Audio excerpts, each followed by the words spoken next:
Hello, welcome to the Roarcast in Focus, and today we are going to be talking to accent coach Pamela Vanderway on why singers lose their accent when they sing.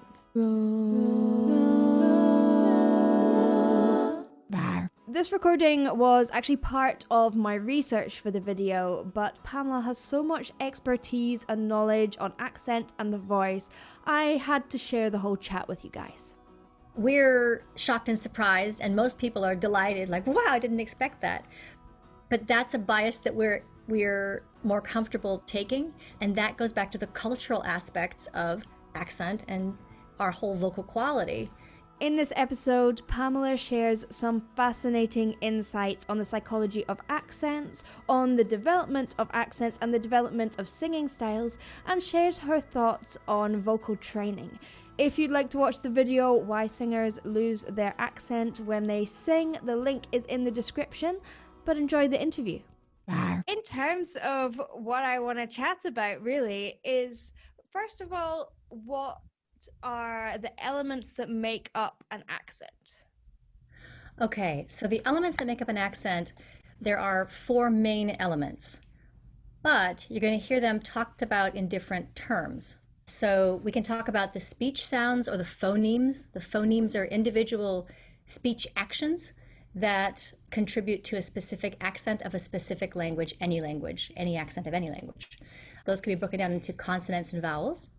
There's also rhythm, which is the relative timing of each of those specific phonemes.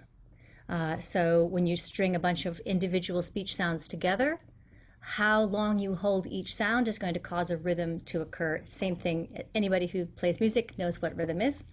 Intonation or melody would be the relative pitch pattern.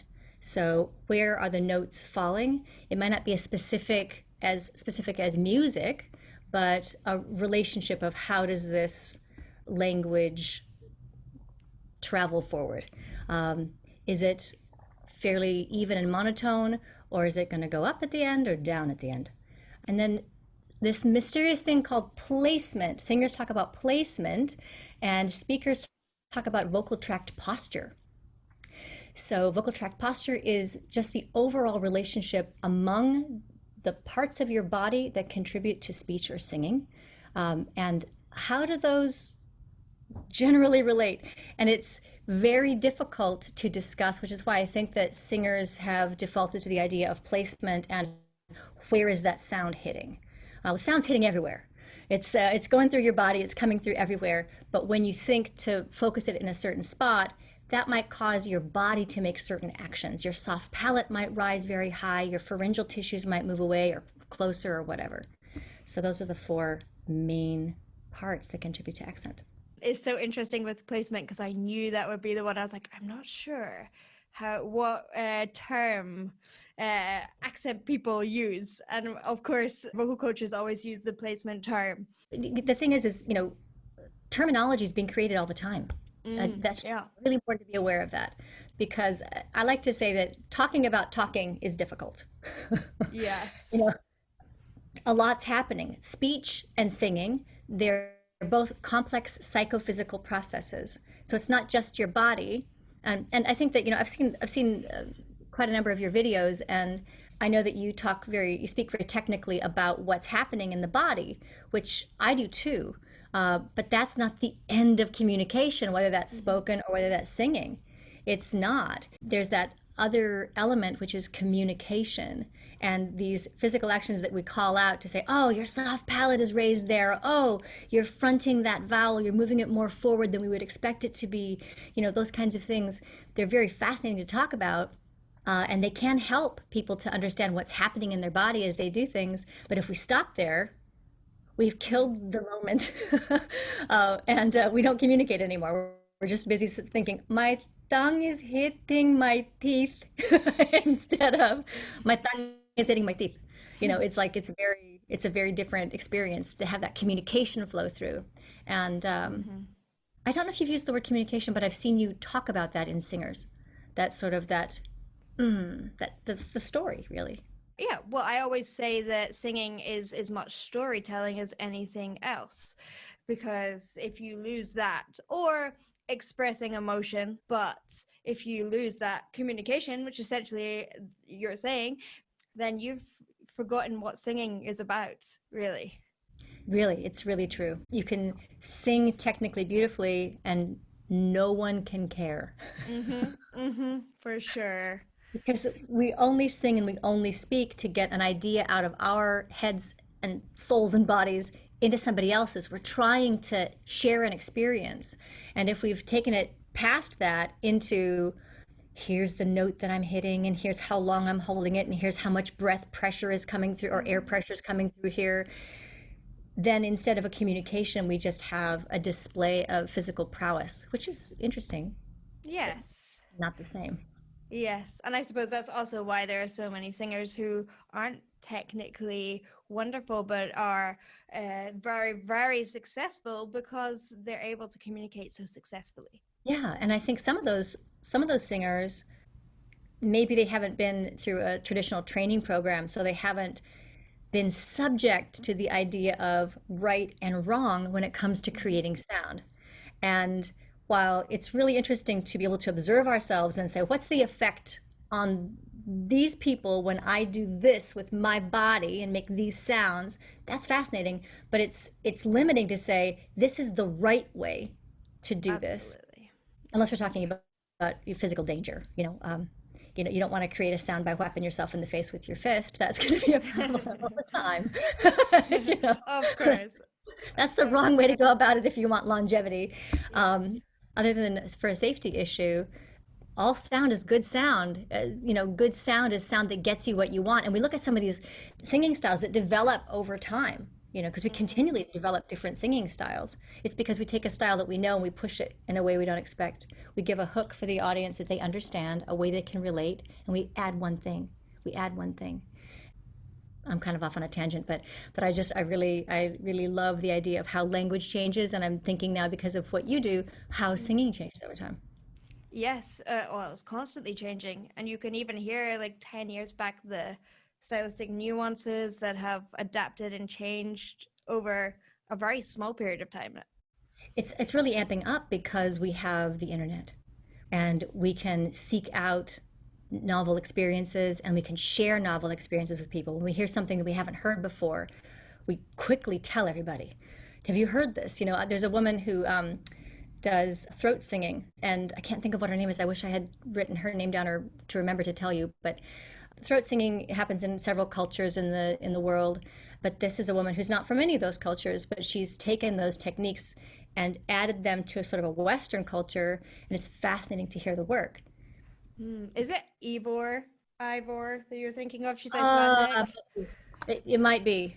It might be. Yeah, she's using a little bit of like Mongolian Tuvan throat singing, but then also some traditional Icelandic styles as well, and then also like Western styles. So she's taking things so a Westerner can hear it and have something to hang on to. Because if we hear something we've just never heard before, we have no way of putting it in context, it's actually quite frightening. Our minds don't know what to do. So our minds are there to categorize and predict. It's one of the main things they do. And I always think about categorization and prediction of the human mind, like putting things away in the kitchen in drawers. If you pick up a fork, it goes in the drawer where your forks go. But when you pick up like great great great aunt's such and such a thing, and it's like this weird, what did they use this for? You say, and you're like, I don't know what drawer it goes in. I have no relationship except that it should be in the kitchen somewhere. I don't know what it is. That's what happens when we hear something that's too far away from our own experience. But the woman we've been talking about, she has some Western tradition, some Icelandic tradition, some throat singing tradition, and brings them together in a new way so that it makes for a Westerner. I'm a fan of throat singing, but if I hadn't heard it before, I would still be fascinated, And the result was the world was fascinated because there were three groups of people that had entry points into listening to her work. As we talk about singing or talk about accents in singing, why do some singers seem to change their accent or purposely change their accent when they sing a song?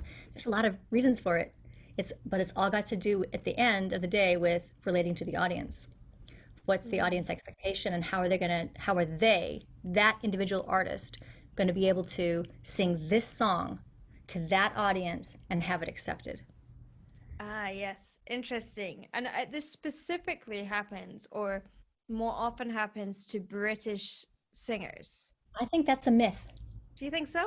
Go on Oh, then. yeah. That's a myth. That is coming from, and we all have it because, American singers will say, oh, why is this person singing like this other person over here? We're listening from a listening bias. We can't avoid bias. Bias has to do with our experiences. Our life experience leads up to, when I see this, it means that. It has meant that. So it's probably going to mean that again. And so when we hear things like, there's a lot of myths about accent. One of them is that English people are better at them. Americans think that English people are better at them, and they're not. If I watch English television, I see just as many accent irregularities as I do in American television, when Americans are attempting to sound like people from England. But it's easy to just have a mythology, have a myth go forward to say, oh, well, that supports already our idea that the English have a queen, so they're more educated than us. So probably these are all these weird little myths that fly around, these stereotypes, these things, and sometimes the stereotypes lead us to think that things are happening that aren't really happening. Accent is affected by some singing styles, but the extreme singing styles. So opera is going to change how a vowel sounds because the soft palate is on the moon and the pharyngeal tissues are away, versus If I were going to start singing from this place right here, where I have all my everything has been pushed forward in my pharyngeal tissues, and my soft palate is way down. And if I started singing from here, that would be a very different sound than if I started singing from a place where everything is really, really open. And that's going to change the vowels. If my soft palate is open, probably my jaw hinge is also going to drop open. And once your jaw hinge drops open, that changes how fast things occur. That changes the shape of the ultimate, especially for vowel sounds, it changes those most typically. Vowel sounds are the shaping of voiced air. And then consonants are kind of the segmenting or the obstructing of voiced or unvoiced air. And so we do hear accents on the vowels more often than we do on consonants in songs and things. There are notable exceptions, and I don't want to say things in too broad of terms, because the truth is, if you hear an accent in a song, it's because someone chose to do it that way. Whether or not they did it consciously. When we first hear a song, I mean, most people don't decide to sing a cover of a song because they saw the sheet music. They heard the song. A songwriter can write a song so that it actually causes us to make changes in vowel sounds. Like you have to do something to fill up that space that they made. I have seen you sing I Put a Spell on You. Your I Put a Spell on You is different than the original I Put a Spell on You, but you still had to do something in those because you're mine, right? There's all this time. You can't just be like, because you're mine. You can't just like pick some weird note and just hold it the whole time, because then you've stopped communication. And that song is full of communication. He's full of frustration and anger, or the singer is full of frustration and anger and hopelessness. And that's reflected in how long those notes are held. And so sometimes the song itself is written so in a way that you have to mess with the sounds in it differently than you would in speech. And then there's, again, back to bias, audience expectations. If you want to sing a cover of something or sing the original of something that no one's ever heard before, you have to realize that songs aren't happening in a vacuum. They're happening in society. And society has expectations. We only have the music we have now because Elvis Presley existed. And we only have Elvis Presley because blues musicians existed. And we only have boom, boom, boom. Art begets art. Songs beget songs. Each artist brings something to the song. The song that was written brings something to the song. And if the song was famous before, whoever made that song famous before brings something to that song. And all three of those things have to find an agreement together. You'll find that some singers, maybe they don't change their accent, because guess what? If they did, their relationship with their audience might shift, because accents also don't happen in a vacuum. Accents are there as part of our social markers. We use them to gain access to social groups. Some of us speak with only one accent. Some of us speak with several accents because we frequent several social groups. And it's not the only social marker we have. Everything about us is a social marker. How we move, the words we use, the things we talk about, what we wear, what we drive, what we eat, all of those things are markers of social groups. But accent is one of those ones that we can get denied. We can be a part of a social group in other ways, but if we shift our accent up and try to join the social group with that accent, we can get rejected. Or we don't get rejected, we get accepted. And actually, while you're saying this, someone that actually popped to mind is Adele, being a classic example of someone who has a very, I suppose, a particular accent that a lot of people would notice. And then when she sings, you don't hear it as much. Do you believe that that is down to expectations within the music that she's singing and the style of music? I think almost all of it has to do with that kind of trend. There's a small portion that has to do with actually the mechanics of what's happening during a song.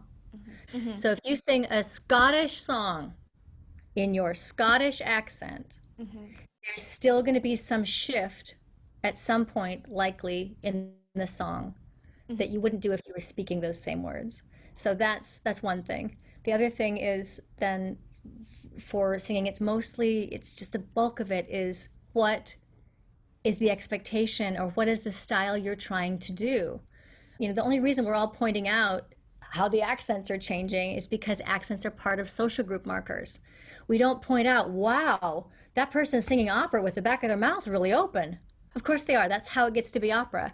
You know, it's hard to sing a country song in an Australian accent and have it accepted by people who sing country songs unless it's a specific Australian artist singing it, and there's a specific reason why that song also resonates in an Australian culture. It's complicated. It's not just the music. I was taught in school that, accents disappear when you sing. And it wasn't until I kept studying that I was like, wait a minute, no, they don't. I listen to music from all over the world, and I'm not hearing a whatever this mysterious neutral accent is, because there isn't one. You know, the word neutral accent just means the accent that is the prestige accent of the moment. Someone has decided that this is the prestige accent, so we're going to call that neutral, and everybody else is odd. You know, everybody else is particular, strange, and weird, but this is the neutral. No, there is no neutral. It's all about our cultural and personal biases as to how we perceive the sounds that are coming toward our ears, what meaning we make of that. And we are definitely making meaning out of how people speak and how people sing. You know, we're noticing, that person talks like this and sings like that.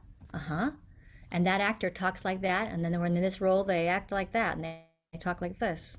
We don't fault them for that. Why are we confusing singers and really pressuring them to justify why they've sung the way they've sung? They're singing to communicate. They're singing to move us.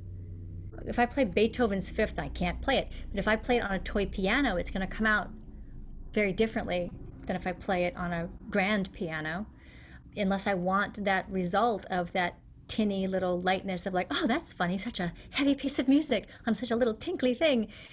I better default and get the real piano. You know, if I want to have that same impact that Beethoven's Fifth has on a grand piano, I need to use a grand piano. I can't put it on a toy piano and expect people to be moved in that same way. They're going to be moved in a different way. So some singers do this purposefully. Some singers do it intuitively. There's a portion of people who would be like, well, that's fake. They're singing in a fake way. And I've always been like, well, how can it be fake when it is your body? That's biases and expectations. It's the same thing as when we see one of those singing competitions. You know, America's Got Talent, Britain's Got Talent, The World's Got Talent, whatever these wonderful shows are. And out comes a tiny little 6-year-old girl, and then she's singing like she's a 55-year-old woman who's seen the world. We're shocked and surprised, and most people are delighted, like, wow, I didn't expect that. But that's a bias that we're more comfortable taking, and that goes back to the cultural aspects of accent and our whole vocal quality. What is the tribe allowing? What are they going to allow this person to do or that person to do? Do you know that singer Leon Redbone? No, no, I don't. Look up Leon Redbone. Leon Redbone has a really interesting singing style, and it's almost as he's singing. It's like, but it's really captivating, and he got lauded for it. But there's 110 other people that didn't get lauded for something similar. The right person didn't hear it and put it in the right place for the other right people to hear it so that it became popular, and everyone else was like, oh, I guess that's right then. We have to look at what Malcolm Gladwell, who's a business writer, says about the tipping point. There are early adopters of things, people who say, wow, I have never heard that before. That is amazing. I would like to see more of that. And then a few others gather, and it's kind of slow. But then once enough people gather, then everyone's like, oh yeah, that's right. That's how we do it, And one of the singers of the world that succeeded at that was Elvis Presley. Elvis Presley is literally world renowned.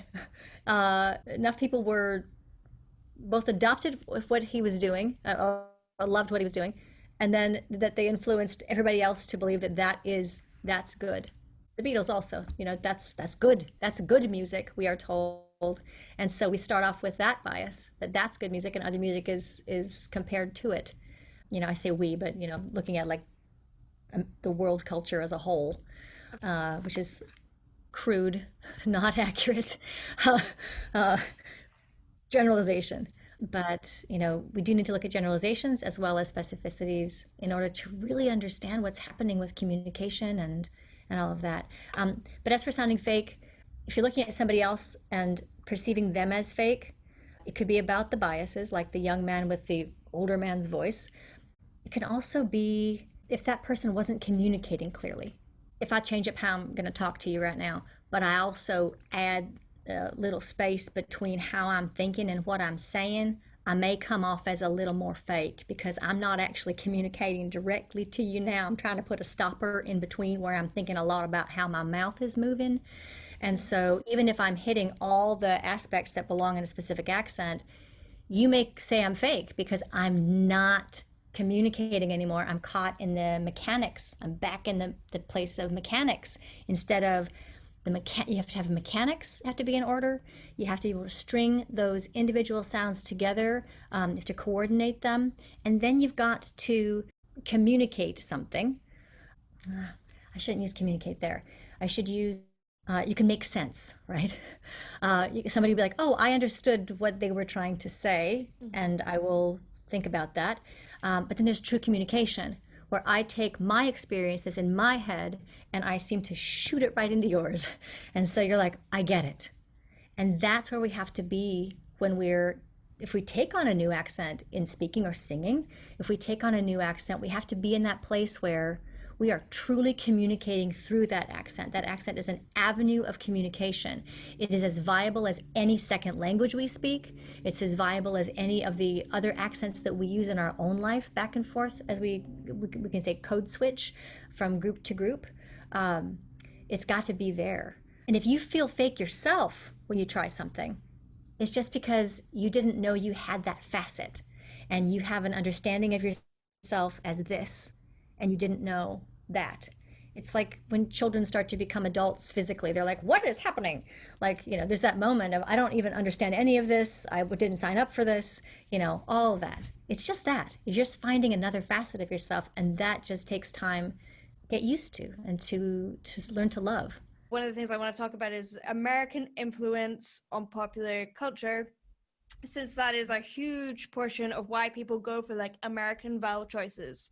Because often that's where it comes from. That's where that style of music comes from. So people are tending towards that. I don't know. Yeah, until there's a point where, musicians, singers, vocalists, certain vocalists who just are sitting at the right place in society at the right time to say, oh, well, you've been hearing, there's rap that's not based on the original rap music that came out of the US.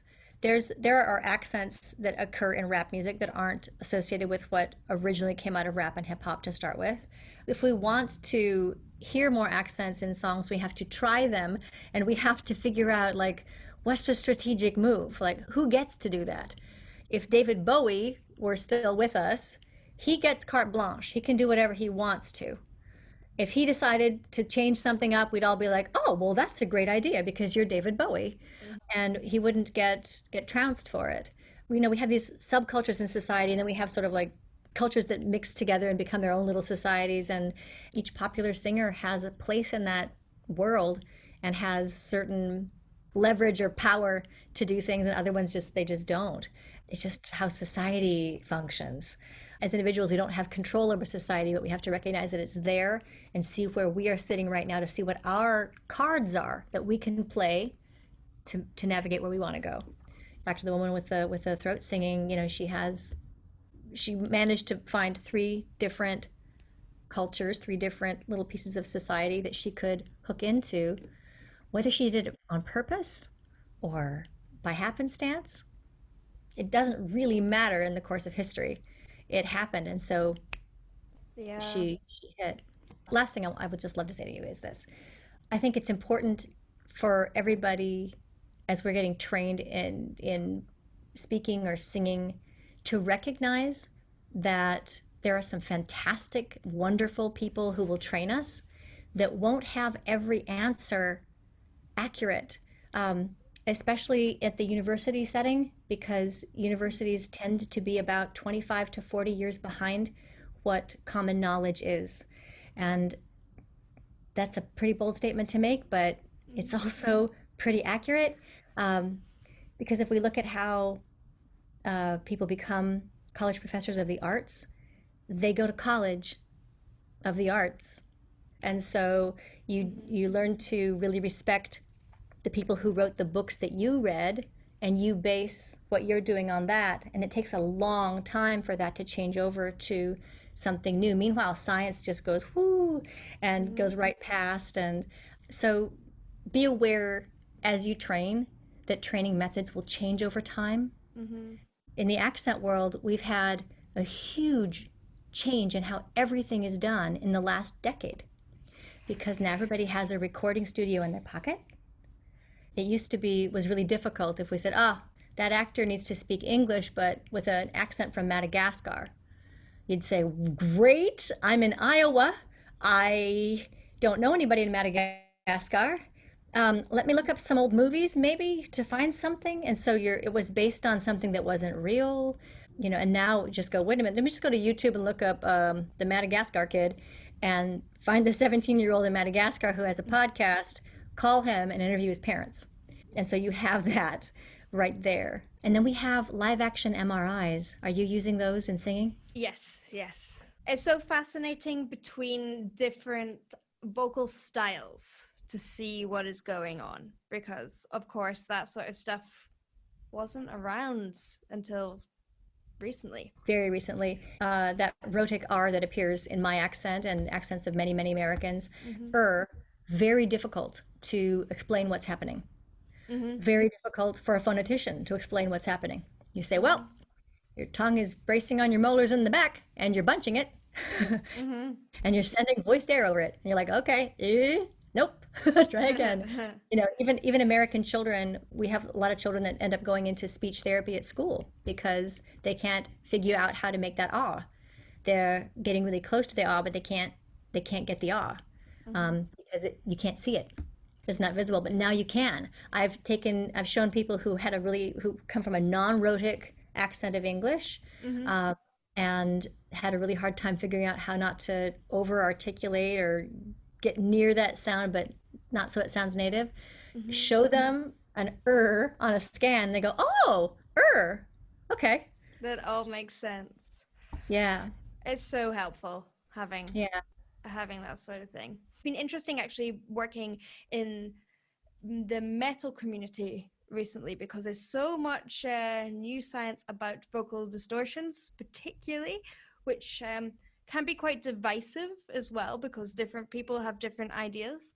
because no one's still quite sure about everything yet. It's fascinating to watch as it evolves anyway. You're making me think about, too, the idea that, most of us speak, not all of us speak, but most of us speak. So on the one hand, because we're so familiar with it, we think that it must be fairly simple because we're not rocket scientists and brain surgeons, but we can all speak. And it's truly very complicated. It wasn't until maybe 20 years ago that they figured out that the vocal folds had specific kinds of cell layers in them. That they used to try to take a vocal note out by taking off a whole layer of the vocal fold, and then the person couldn't talk. Yeah. We're learning all the time, and it's important to continue to embrace the new tools that are given to us and to let go of the old ones that no longer serve us. The things that we used to think were accurate are now more accurate because we have more information. That's the big thing, I think, for everybody, speakers and singers. You don't have to get mad at your training to say, well, why did you tell me that this happened? Well, that's because that's what they thought. That's where we were. And now we're in a different place. Now we're really seeing with better eyes all the time. Big thanks to Pamela. Now, if you'd like to check out Pamela's work, she has an accent coaching company for individuals and companies, and that is www.Dialect Coaches Worldwide. I will put the links all in the description. Don't forget to subscribe, rate and review us on your podcast app of choice. It really helps us get these episodes out to more people. And if you'd like to support the podcast and get early access to episodes, do head over to my Patreon, which is patreon.com/BethRoars. Once again, massive thanks to Pamela for chatting to me, to my co-producer Tom, and of course, to you guys for listening. See you in the next one. Bye.